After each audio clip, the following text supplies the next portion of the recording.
My fiancé, whose IQ is 140 and who never forgets a thing, somehow forgot to prepare an engagement ring when he proposed, forgot the household registration book when we went to get our marriage certificate, and on our wedding day, he forgot to show up because he was busy helping out at his childhood sweetheart's wedding next door. My mother had a heart attack on the spot when she saw that scene. I begged my fiancé to come to her bedside and explain, but the man who was always distant to me sweetly called his childhood sweetheart's mother mom, and said that I was just a clingy junior who wouldn't leave him alone. Later, I handled my mother's funeral all by myself and applied for an overseas posting. When I returned home to pack, my fiancé, fresh from his honeymoon with his childhood sweetheart and looking completely satisfied, smiled and said, "Amanda, how's your mother's health? Let's pick another good date for our wedding to cheer her up." He didn't know that from the moment my mother passed away, there was no future left for us. Chapter 1.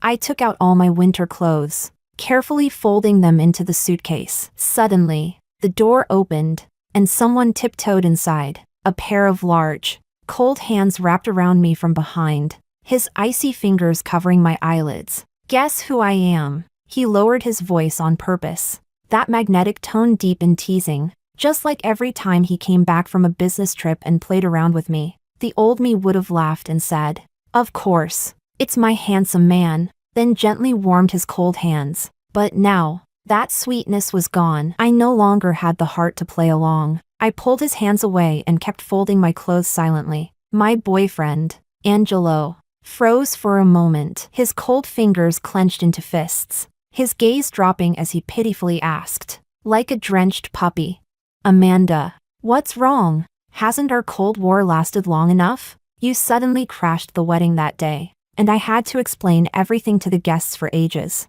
A sarcastic smile tugged at the corner of my lips. "A month ago, I became a laughingstock among all my relatives and friends because my groom married another woman in front of everyone. My mother had a heart attack because of that, and I was thrown out of the venue like a beggar by Angelo himself. Even on the day of my mother's burial, people in the village still pointed fingers and whispered mockingly, 'She's the one, right? The one whose husband ran away on the wedding day? And she's supposed to be a top student, almost 30 and still single.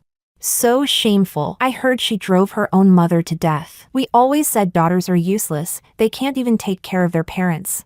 That same damp, suffocating feeling from my mother's funeral crept over me again, but my tears had long dried up. When I came back to my senses, I spoke lightly. "It's not a Cold War. We should break up." Before I could finish those 5 words, Angelo nodded, dragging out an indifferent "oh," and said casually, "So it's not a Cold War, it's just a fight, right? Didn't I message you to explain everything? Luna's husband ran away, and our families are close. Helping her out doesn't cost me anything." He plopped down on the sofa like a lord, picked up a gray-white sweater, and started folding it awkwardly. Under his messy bangs, his handsome brows furrowed slightly, and his thin lips twitched. "This sweater's so ugly, you should just throw it away." I said nothing, just stared at the silver wedding ring on his finger. Finally realizing what that icy touch over my eyelids had been, Angelo followed my gaze, quickly took the ring off, and stuffed it into his pocket. Then he blinked, trying to brush it off like before. "Come on, acting requires commitment." I forgot to take it off. "Amanda, don't tell me you're jealous again."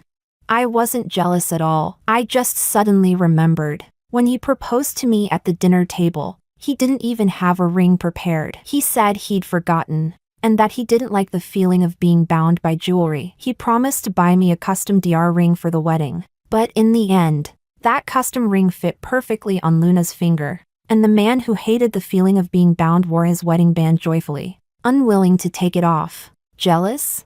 Not anymore. Over the past month, I tortured myself watching the news reports of Angelo and Luna's honeymoon, their smiling faces traveling the world, and I felt nothing anymore. I turned away, took the sweater from his hands, and said flatly, "My mother knitted this wool sweater herself." His hands froze midair. He looked slightly displeased but restrained his irritation, forcing a gentle tone. "Right. How's Auntie's health? After a month of rest, she must be almost recovered, right?" He smiled, his eyes curving. I always thought our last wedding venue was too small for you. Let's use this chance to plan a grand one, to make Auntie happy. I knew Angelo was in a good mood today, giving me several chances to go along. If I didn't, he'd lose his temper again. But he forgot, on the day we were supposed to get our marriage certificate. He told me at the registry that he'd forgotten the household registration book, then turned around to accompany Luna to try on her wedding dress. We never got married. We didn't need a wedding. Coming back to myself, I gave a faint, sorrowful smile. There's no need. After being brushed off several times, Angelo's expression darkened just as he was about to speak. His phone rang. When he saw Luna's name on the screen, his brows relaxed instantly, and his tone softened unbelievably. I just got home. Why are you calling? Whatever she said made him chuckle, holding the phone between his shoulder and neck. He grabbed his black coat from the rack and said with a grin, Luna, you're pushing it. I'm still trying to coax my girlfriend here. This is the last time. All right? I watched as he slipped the ring back on, fixed his collar and hair in the mirror, and picked up his car keys. Just as he grabbed the doorknob, he seemed to remember my existence. He turned back quickly, ruffled my hair, and said affectionately, All right, Amanda, don't be mad. I got you a little gift. I'll bring it tonight. I watched him leave, then turned toward the floor-to-ceiling window. Through the glass, I saw a pink sports car parked downstairs, so low it almost kissed the ground. Luna leaned against the car door, sipping milk tea with a satisfied smile. Angelo, who was known for his obsessive cleanliness, lowered his head and drank from the same straw she had used before getting into the driver's seat. I looked away and closed the curtains. Then I turned around and picked up the foreign assignment form on my desk, the one I had already filled out completely. Chapter 2. I brushed my fingers along the sharp edge of the application form, then stepped out the door without hesitation and took a cab to the company. After packing all day, it was already evening. 2 days ago, I had already submitted the request for overseas assignment through the internal system, and it had been approved. Now all I needed was to hand in the printed copy for the records. Inside the company, everyone looked at me and whispered among themselves, Isn't that the woman who made a scene at the CEO's wedding in that viral video? Wow, didn't she take bereavement leave recently to run away from embarrassment? How does she even have the nerve to come back?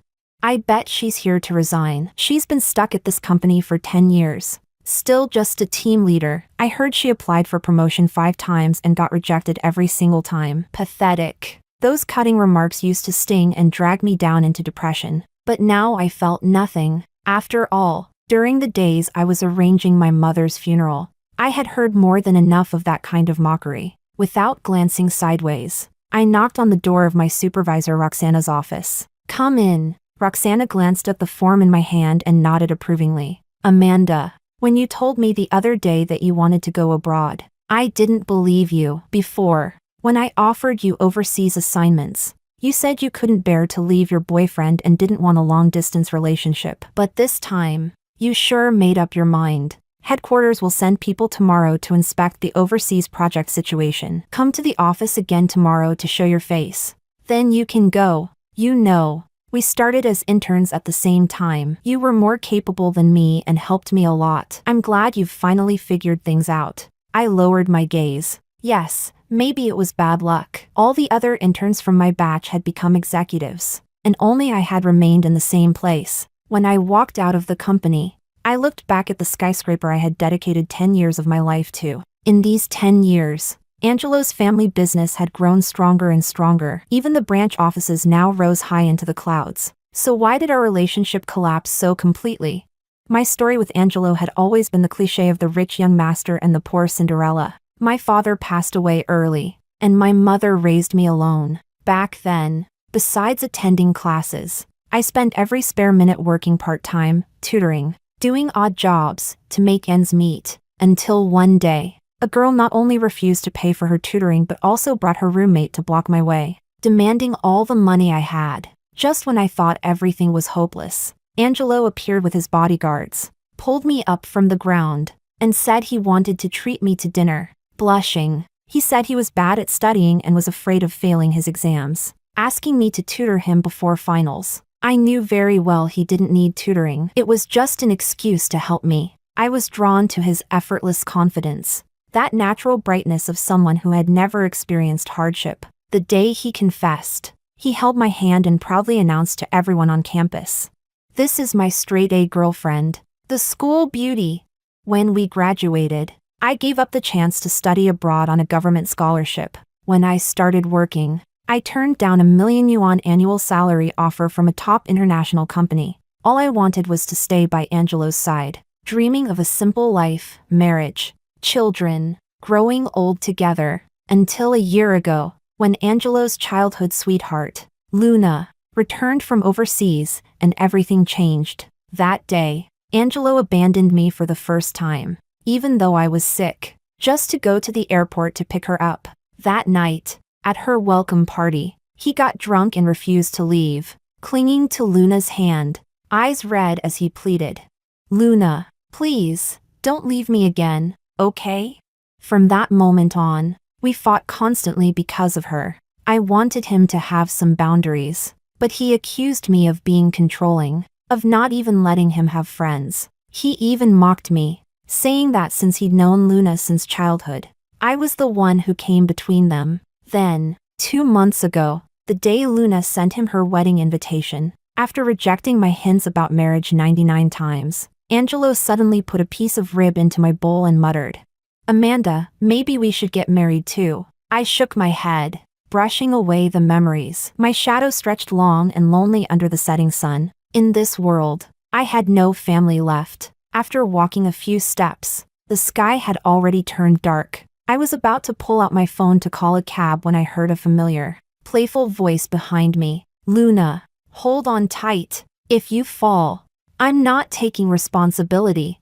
Turning around, I saw the brightly lit entrance of a bar. Angelo was holding Luna in his arms like a princess, spinning her around like a scene straight out of a romantic drama. Luna clung to his neck, her dress twirling as she laughed like a real princess. Around them, a crowd cheered. "Come on, 3 more spins. Go, Angelo. Don't forget to drink the couple's wine afterward."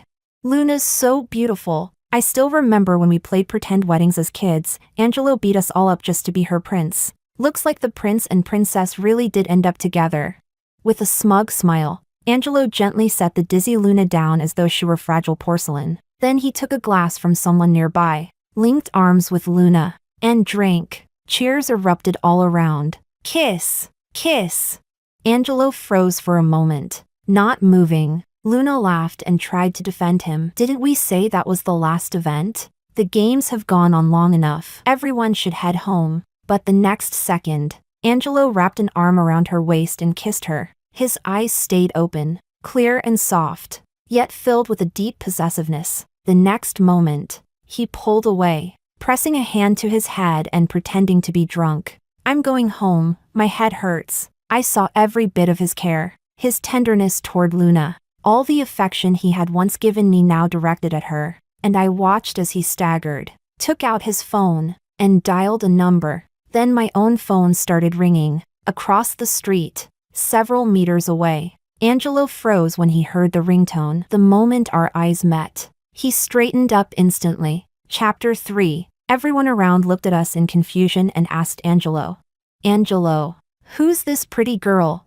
Angelo's eyes flickered as he mumbled vaguely, "She's the housekeeper's daughter. My mom probably sent her to call me home for dinner." Luna's face was full of pride, her tone dripping with mock kindness as she deliberately enunciated, "Oh, the housekeeper's daughter? Then you'd better take good care of your young master." If it had been the old me, I would have cried and asked Angelo who it was that he truly loved. Now, I just felt bored. I didn't even bother to give him a glance before turning and getting into the rideshare I had just ordered. When I got home, I hadn't eaten all afternoon. My stomach cramped painfully, so I boiled a bowl of plain noodles for myself. I had barely taken 2 bites when I heard the sharp sound of high heels outside the door. The next second, Angelo kicked the door open. Seeing me eating, he frowned and snatched the chopsticks from my hand. "Amanda, why did you walk away just now? Do you have any idea how embarrassed I looked?" What I didn't expect was that Luna had followed him. She clung to Angelo's arm, looking worried but speaking gently. "Angelo, Amanda's a girl. Didn't you say you'd talk to her nicely?" Then she turned to me with a sweet smile that barely hid her smugness. Amanda, don't be angry. Angelo's always had a bad temper. He only has patience with me. But you were wrong too. You shouldn't have left him alone when he was drunk. I pulled out another pair of chopsticks, picked up a mouthful of noodles, and ate without looking up. The food was tasteless. Without raising my head, I replied to Angelo. You've got your wife to take care of you now. Why would you still need me? Angelo's expression darkened, his voice cold as ice. What wife? Amanda, you're jealous again, aren't you? You've really gone too far this time. Those people were just acquaintances from our circle. Luna and I were only playing along. You think I enjoy drinking? I was doing it for you. I almost laughed. It was absurd. He had looked so content flirting with Luna, and now he acted like the victim. I put down my chopsticks, looked at him, and asked quietly, For me? Angelo answered matter-of-factly. For you. My dad said if I agreed to a political marriage with Luna, he'd finally let me inherit the company. That way, I could be with you and transfer you to headquarters too. Everything I did was for you and your career. Luna frowned ever so slightly, her eyes glinting with malice as she chimed in sweetly. Angelo's right. You didn't know, did you? To protect you. He's been rejecting all your promotion requests these past years on purpose. He's really done so much for you. I froze, a chill running through me, numbing my scalp and bones. All these years, I had pushed myself to exhaustion just to stand beside Angelo through my own effort. But now, Luna told me that everything I'd worked for had been sabotaged by him. Then what about all the plans I stayed up all night to finish? All the contracts I signed after drinking until my stomach bled? All the holidays I gave up, barely even seeing my mother before she died? What did all of that mean? My nose stung, my eyes burned red, and my voice came out hoarse as I asked, Is that true? Angelo didn't even look guilty. He nodded as if expecting praise. Of course. Don't worry, soon you'll be the president's wife. You'll have everything you want. A few missed promotions are nothing. I laughed softly. It was bitter and hollow. Angelo had always refused to go public with our relationship. Even at our wedding, he insisted we only invite close family and friends, not make it a big event. No one knew we were together. His so-called protection was a lie, just a way to justify keeping me hidden, belittled, and under control. Now I finally saw it clearly. The sweetness I thought we had, the love I believed was mutual, none of it had ever been pure. I shook my head and finally said what had been buried deep inside me. Angelo, let's break up. Angelo's eyes widened in disbelief. He stared at me, lips trembling, unable to speak. A flash of joy crossed Luna's eyes as she quickly scolded. Amanda, you can't break up with Angelo just because he and I are close. He really loves you. Even on our honeymoon, every time he saw something nice, his first thought was to buy it for you.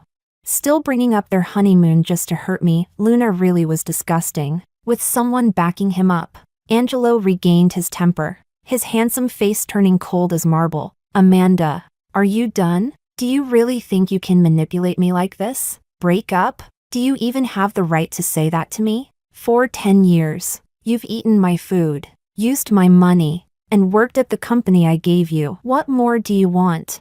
He rattled off the words fluently, not a moment's hesitation, like he'd rehearsed them long ago. So, he was actually that dissatisfied with me. He truly believed he was the one who had sacrificed the most. If it had been the old me, I probably would have argued with him, debating who had given more, who had cared more. But now, looking at him fuming in anger, I suddenly laughed. Thank you. For a moment, Angelo's rage faded. He frowned slightly, confused. Thank me? For what?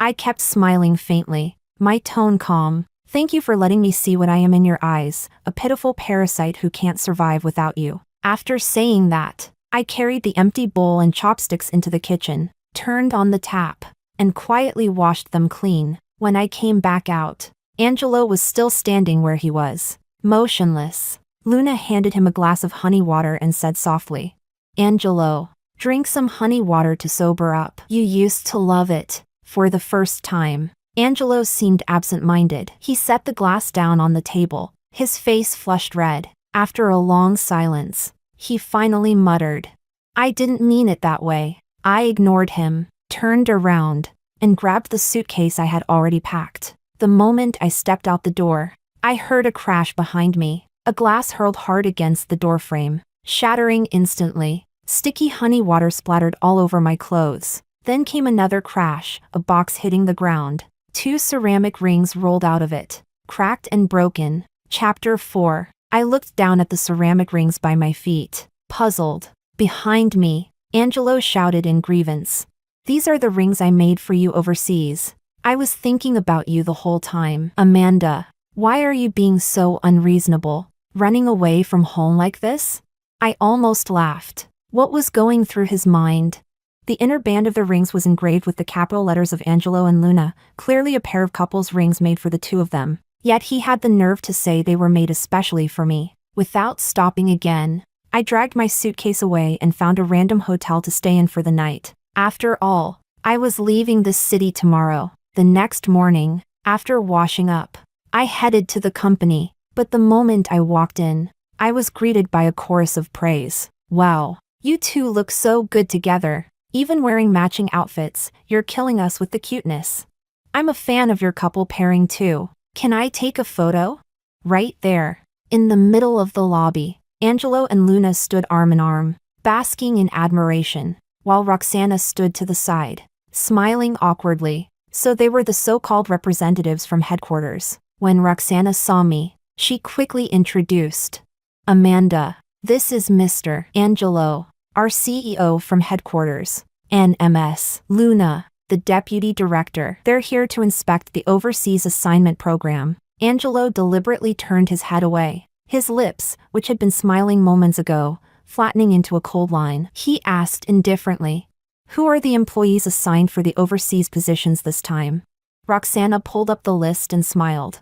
These 3. In an instant, Angelo's expression froze, his eyes dark and unreadable. Luna's gaze flickered with malicious delight. She immediately stepped forward, feigning shock as she scolded.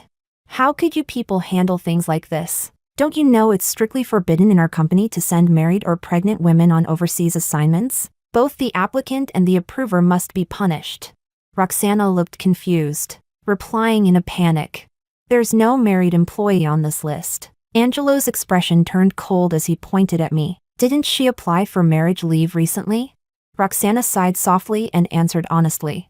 She did at first, probably a mistake in the system. Later she changed it to bereavement leave. Her mother passed away. At that, Angelo's face went pale. His outstretched hand stiffened as he stared at me, disbelief flooding his eyes. As if realizing something, his expression shifted, and his voice trembled slightly. Why didn't you tell me that your mother passed away? I couldn't help but find it ironic. My mother had always adored Angelo, believing it was my greatest blessing to marry him. She used to dream of the day he'd finally call her mom. But what she got instead was Angelo marrying another woman, calling another woman's mother mom with affection. I spoke calmly. There was no need, was there, boss? Does headquarters really need to concern itself with an ordinary employee's private life? Angelo felt something slipping out of his control, an unfamiliar, growing sense of panic. He gritted his teeth, voice rising sharply. What do you mean no need? I was her son-in-law. Whose son-in-law?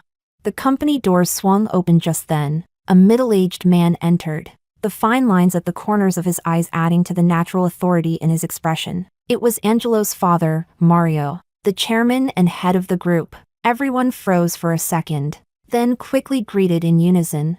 Good morning, Chairman. He nodded slightly, tilted his head, and smiled as he asked Luna. Luna, I asked you and your husband to visit the branch offices just to show your faces. What's this? Did something happen? Recalling what Angelo had just said, everyone in the room fell completely silent, not daring to breathe.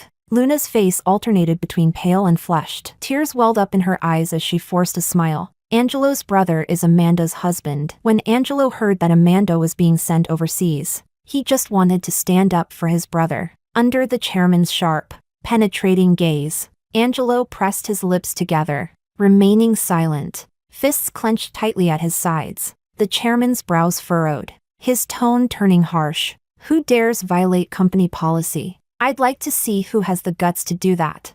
I stepped forward, speaking calmly. Chairman, it's a misunderstanding. I'm not married. My ex-boyfriend and I ended things peacefully a long time ago. He raised his eyebrows slightly, giving me a quick once-over before glancing back at Angelo. I've reviewed Amanda's file. She's indeed unmarried. Are you mistaken? She's leaving for her assignment today. Don't delay her flight. Flight? Angelo's pupils constricted sharply, turning his head. He found me looking completely composed. His heart skipped a beat. Panic flickered across his face, a rare sight for someone always so composed in the office. He suddenly blurted out, "Dad, it's not my brother, it's me. Amanda's husband is me. How could I be mistaken? Our marriage certificate was issued on November 3rd. She's lying. I went with her personally that day." Everyone in the room swallowed hard, stunned by the sudden twist. This was turning into a real-life drama straight out of a wealthy family feud. Angelo relaxed slightly, thinking that now I had no excuse to leave. But the chairman's frown deepened. His eyes shifted between the two of us before he finally spoke in a cold, decisive tone. "What nonsense are you talking about? Even if she was your ex-girlfriend, your household registration book has been in my possession the whole time. With what exactly did you register that marriage?" Chapter 5. Angelo, who had always had an excellent memory and could recall anything he'd ever seen, suddenly seemed to forget that he had never actually married me. Instead, he turned to his father and questioned him furiously. "How is that possible, Dad? Don't lie to me." His father's face hardened, and his voice turned stern. "I've told you many times, in the company. You call me chairman. You've really grown insolent. I've spoiled you too much. Your household registration book has always been locked in my safe. And when have you ever asked me for it?" He spoke slowly and deliberately, helping Angelo recall that day step by step. "And if I remember correctly, that same day you went to pick out wedding suits with Luna. When would you have had the time to get a marriage certificate? You must be overworked lately, starting to hallucinate. Stop standing in the way of Amanda's career." His words were heavy, not just a reprimand, but a warning. A warning for Angelo not to interfere with me again. And the warning worked. Angelo froze, as if struck by lightning. He suddenly remembered he hadn't married me that day at all, because the moment he proposed to me, he'd already started to regret it. So he deliberately dawdled on the way to the registry office, pretending to forget the household registration book. With a guilty face, he had said to me, "I'm sorry, Amanda. Let's just get the certificate after the wedding, okay? There aren't any auspicious dates left this month anyway." And right then, Luna had called, asking him to help her try on the groom's tuxedo. He'd fled without hesitation. Now, remembering everything, he turned and looked at me, my face calm, unreadable. His lips trembled, but he couldn't form a single word. I turned to the chairman and said politely, "Chairman, Mr. Angelo and I are practically strangers. I suppose he's just joking because I accidentally mistook him for my ex-boyfriend before, which caused a little misunderstanding at his wedding." The chairman nodded, visibly satisfied. "Amanda, you can proceed with your assignment. I have high expectations for you." I nodded as well and turned to leave. Angelo instinctively reached out, trying to stop me. "Amanda," but the chairman's stern voice cut through his words. "Shouldn't you and Luna continue your branch inspections? I still have a presentation to deliver at headquarters about the company's recent achievements." Finally, Luna moved. Her eyes were filled with venom as she tore her gaze away from me, then grabbed Angelo's right hand and interlaced her fingers tightly with his. At first, Angelo tried to pull away. His eyes locked on me, but within moments, he gave in, turning his back to follow Luna. I no longer cared about any of these grudges. All I wanted was to escape this city as soon as possible. I went downstairs, got into a taxi, and headed for the airport. Along the way, I watched the familiar streets flashing past and whispered a silent goodbye in my heart. I never expected that. While I was checking in at the airport, Angelo would call me. I frowned, not wanting to answer, but out of pure habit. My finger slid across the screen anyway. With a sigh, I said, "Hello? What is it?" On the other end, I could hear the sound of rushing wind. His voice came through loud and urgent. "Amanda, don't go. Wait for me. I'm almost at the airport." Before I could respond, he hung up. I stood there holding the phone, frozen, my eyes distant. The airport? Why would Angelo come to the airport? He was terrified of his father. There was no way he'd dare chase after me. I wasn't vain enough to believe he still loved me so much that he'd give up his lifelong pursuit of power and status for me. But to my astonishment, Angelo actually showed up at the airport, breathless. He bent down, grabbing the handle of my suitcase, looking like an abandoned puppy as he pleaded pitifully. Amanda, don't leave. I don't want the CEO position anymore. I'll marry you. I'll steal the household registration book right now. Let's get our certificate today, okay?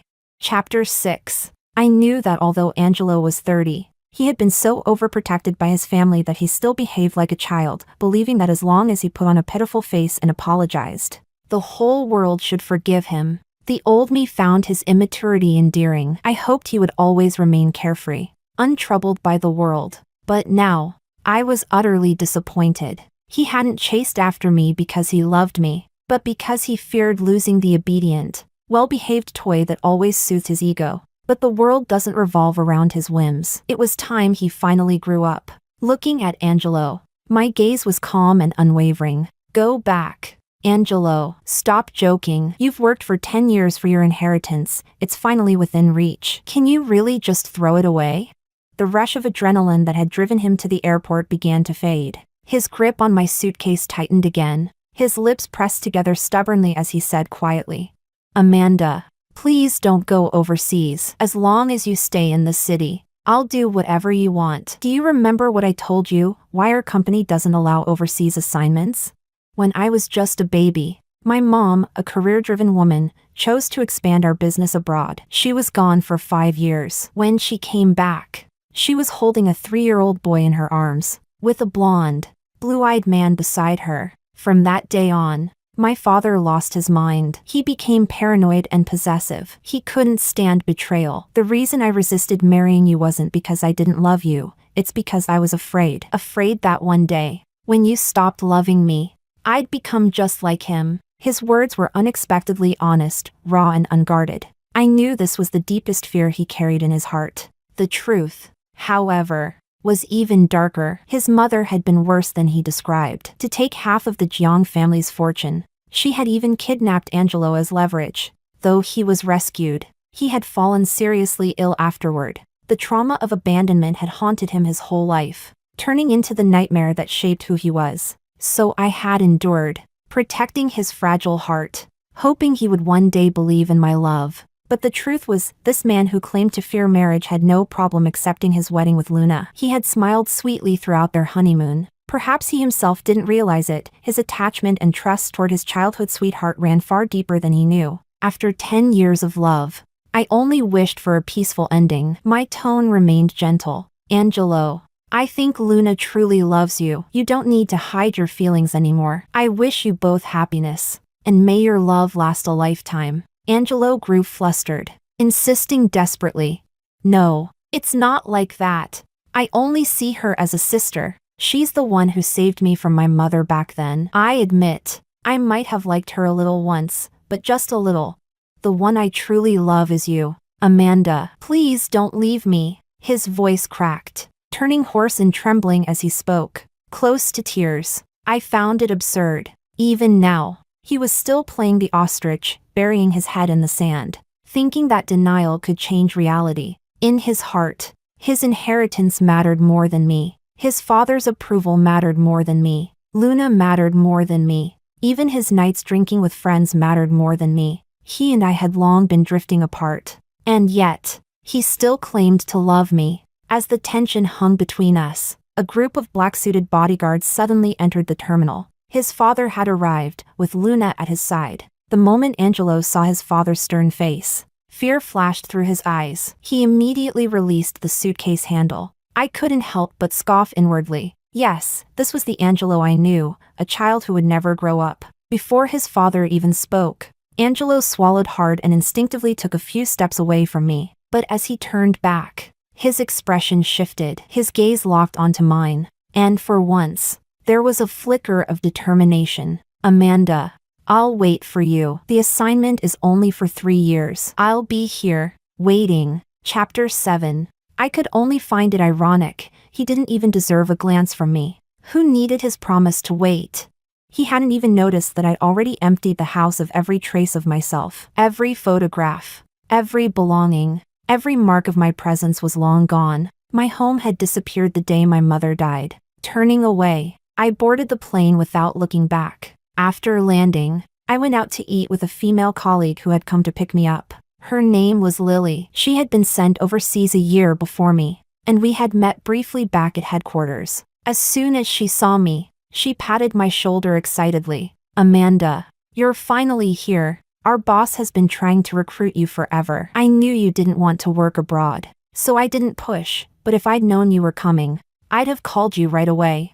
I smiled faintly. In truth, this foreign company had tried to poach me many times before. They had even strengthened their partnership with our firm and expanded their overseas program just to lure me over. But back then, blinded by love, I'd turned down every offer. Thinking about it now, I couldn't help but feel foolish. As Lily and I sat down at a Chinese restaurant, my phone on the table began to vibrate nonstop. It was Angelo. I frowned. Nothing good could come from him calling. Lily, however, looked stunned. "Wait, our head office's general manager. Angelo? Is he calling you?" "Amanda, pick up."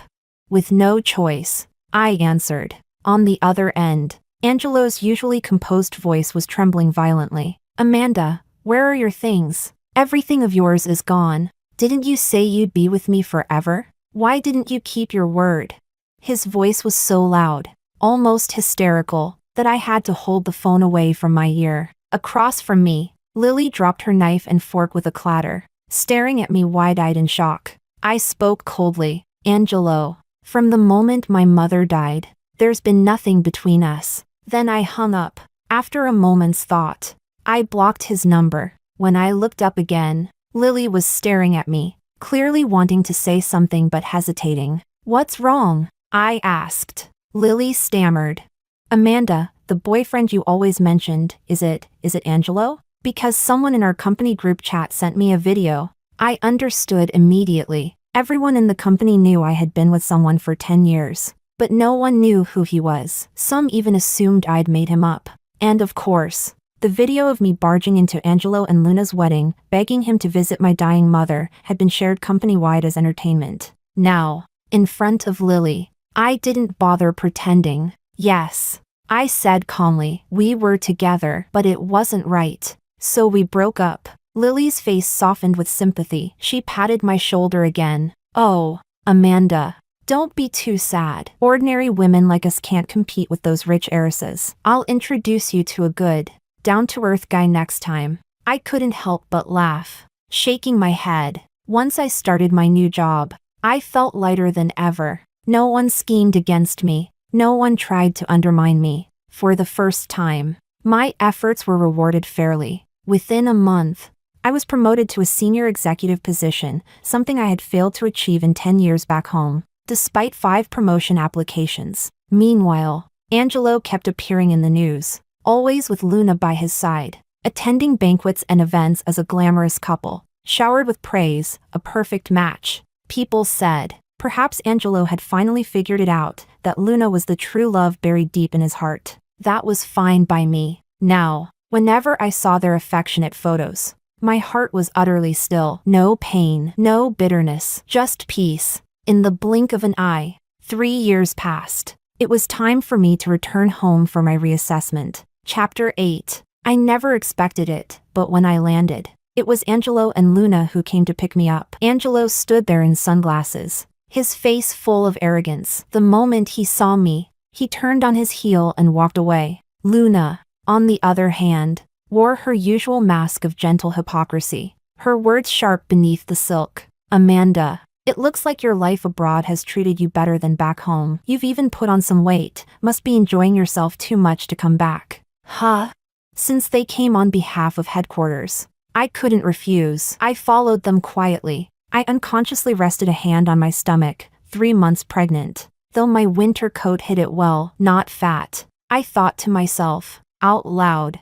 I replied lightly, It's been pretty good." When we reached the underground parking lot, Angelo got into the driver's seat first. Then Luna opened the front passenger door and sat down. As she fastened her seatbelt, she suddenly exclaimed, "Oh no, Amanda. I forgot, you should be sitting in the front. I'll move to the back." Angelo gave a cold snort. "Don't spoil her habits. She can sit in the back." I found the exchange strange. Was it suddenly a new rule in China that guests had to sit in the front seat? Why had Luna even offered?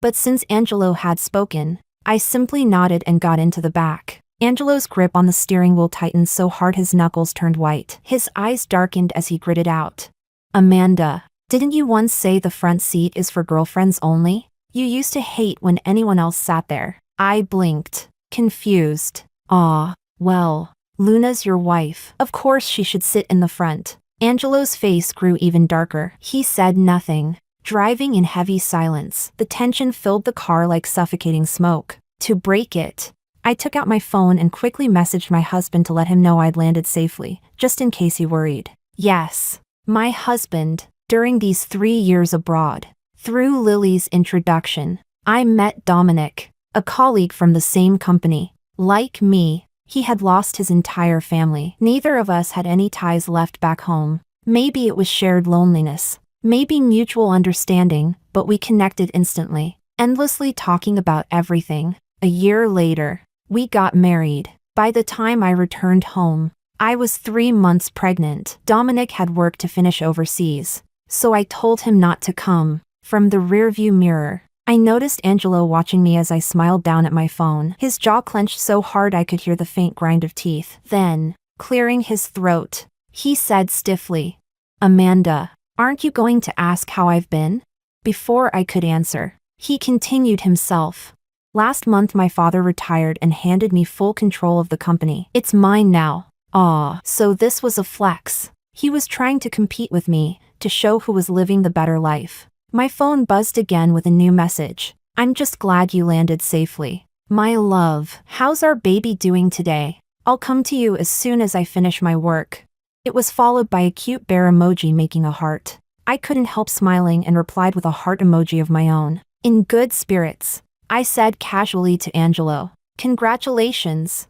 But the next second, the car screeched violently to a stop. I lurched forward, barely catching myself with one hand. Startled, I instinctively cradled my belly, soothing the baby. Before I could even ask what he was doing, Angelo was staring at me, eyes blazing, jaw tight with anger. Luna glanced between us, then said sweetly, "Amanda, why so polite? Don't tell me you're still upset because Angelo and I are close. He's missed you all these years. He even added extra trips abroad just to find you." Angelo cut her off sharply, snapping, "Luna, why are you telling her all that? Some people have no heart, they've been jealous for years, still holding a grudge. How petty." "Huh?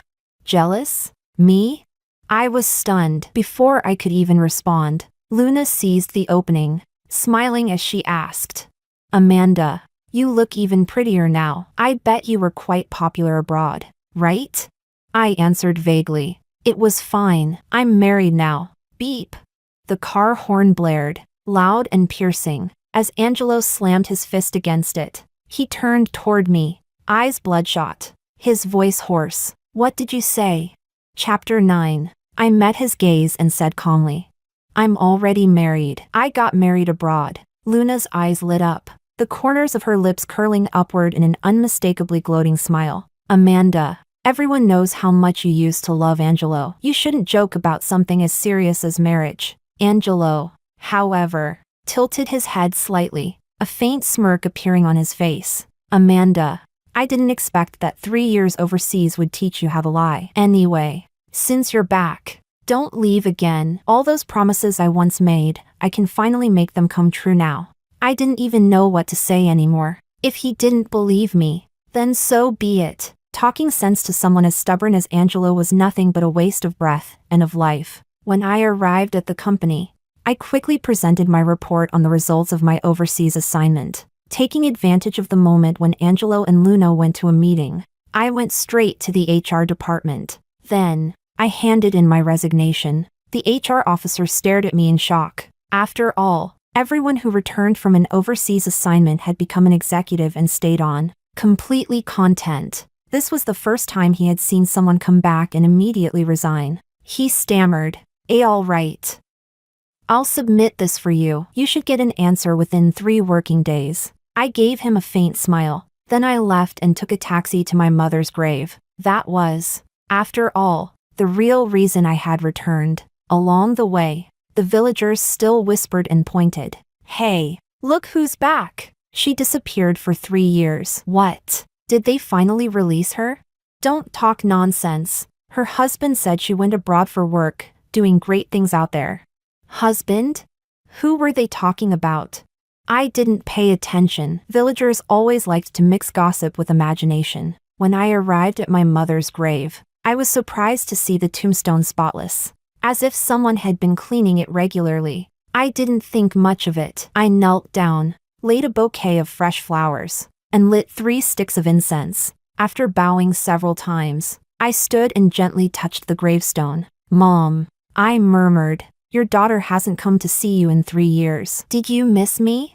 I came to tell you, you have a son-in-law now. And soon, you'll have a grandchild too. I know you never liked being far from home, but my career is overseas now. It might be a long time before I can come back again. Still, don't worry. Mom, I'll visit whenever I can. A soft breeze brushed past me, like my mother's tender hand caressing my hair, just as she used to. Then I heard footsteps behind me. Angelo, panting heavily, slowed when he saw me. A faintly proud smile curved his lips. Amanda, I knew I'd find you here. He took out a handkerchief and began wiping the dust from my mother's tombstone with practiced familiarity. I froze for a moment. All these years, have you been the one taking care of my mother's grave?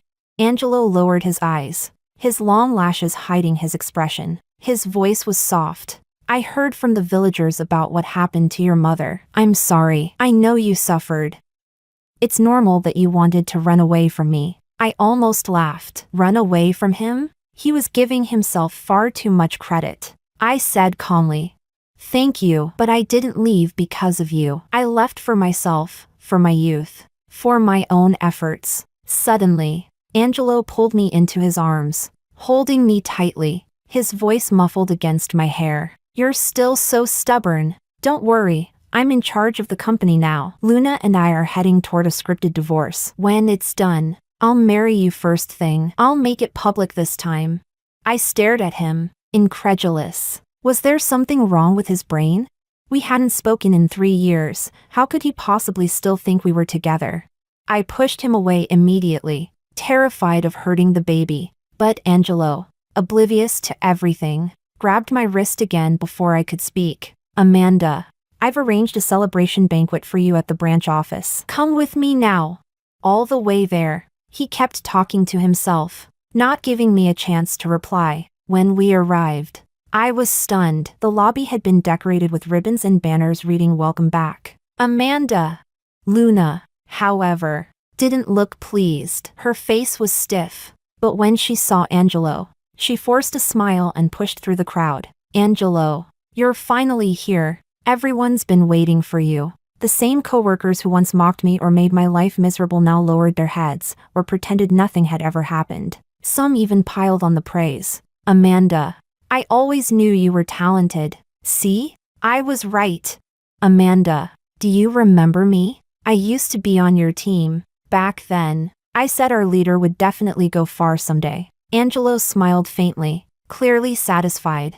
But then, an HR staff member approached him hesitantly, handing him a piece of paper. Angelo frowned impatiently. Can't this wait until office hours? We're celebrating right now. Still, he took the paper, then his face changed instantly. His lips parted slightly. Resignation letter. Chapter 10. The next second, Angelo's eyes locked onto me, intense and unblinking. His thoughts were clearly in chaos. He tossed my resignation letter aside without even thinking. I saw it and reminded him calmly. Mr. Angelo, please sign it. My flight back overseas leaves tomorrow. His eyes widened in disbelief. You're leaving tomorrow? Amanda, are you throwing away your future? I sighed inwardly. My husband's overseas. I don't want to work here anymore. Is that a problem? Luna, unable to resist adding fuel to the fire, said sweetly, Amanda, do you really have a home abroad? If that's true, Angelo, then maybe. Before she could finish, Angelo's expression darkened instantly. Amanda, stop it! You only submitted this resignation to pressure me into promoting you, didn't you? Well, fine. I've already decided you'll be transferred to headquarters as a vice president. What else could you possibly want? Luna's smile froze. As the current vice president, she clearly didn't like that one bit. Just as the tension reached its peak, a gentle, refined male voice came from the doorway. So this is where Amanda works. At the sound of that voice, I immediately turned and hurried toward the door. My husband's voice. I quickened my pace, excitement rising in my chest. Darling, you're here already? Dominic reached out to steady me, concern flashing in his eyes. Amanda, slow down. Be careful. You're carrying our baby. For a moment, everyone was stunned. Angelo froze completely. The entire office fell silent. Then, someone recovered first and tried to lighten the air with flattery. Wow, Amanda, you're married and pregnant? You're really living the dream. We're all jealous. Yeah, and your husband's so handsome. Lucky you. Amanda. Dominic blushed but lifted his head proudly, taking my hand in his. A quiet, protective gesture. Amanda, I wanted to surprise you, he said softly, and I wanted to visit Mom's grave with you too. Angelo finally snapped out of his daze, but all his composure was gone. He looked utterly unhinged. He strode forward, trying to pry Dominic's hand away from mine. You're lying. Amanda is my wife. You hired this guy to act just to mess with me, didn't you? I instinctively raised my arm to block him, and accidentally slapped him across the face. A sharp smack echoed in the room. Dominic immediately stepped in front of me, shielding me protectively, his brows furrowed in warning. Luna rushed to Angelo's side, her voice trembling. Angelo, are you hurt? But Angelo just stood there, covering his reddened cheek, his whole body shaking. Then, without warning, tears streamed down his face. His voice cracked, hoarse and broken. Amanda, tell me this isn't real. You said you'd only ever love me in this lifetime. I looked at him, my gaze as cold as ice. Angelo, let me say this one last time. We broke up long ago. There's nothing between us anymore. My husband's name is Dominic. He loves me, and I love him. Dominic guided me carefully out of the company. This time, Angelo didn't follow. That night, Dominic and I rested at a hotel, planning to visit my mother's grave together the next day. The following morning, I received confirmation that my resignation had been approved. At the same time, I saw a news article. Angelo and Luna were publicly showing off their affection again, announcing their plans to have a baby next year. Their fans online were ecstatic, flooding the comments with blessings. Then, unexpectedly, Angelo sent me a message. Amanda, I'll wait for the day you realize your true feelings and come back to me. Once you lose me, you'll regret it. I rolled my eyes, delusional. After visiting my mother's grave with Dominic, I booked our tickets and flew back overseas. Just a few months later, news broke that Angelo's company had been absorbed by Luna's, and he had been completely ousted from the corporate hierarchy, from the golden boy of the business world to a nobody. After that, I never heard from him again. 7 months later, I safely gave birth to a healthy 7-pound baby girl. Holding that soft, tiny life in my arms, warmth filled my heart. Perhaps this peace, this love, was what happiness truly meant.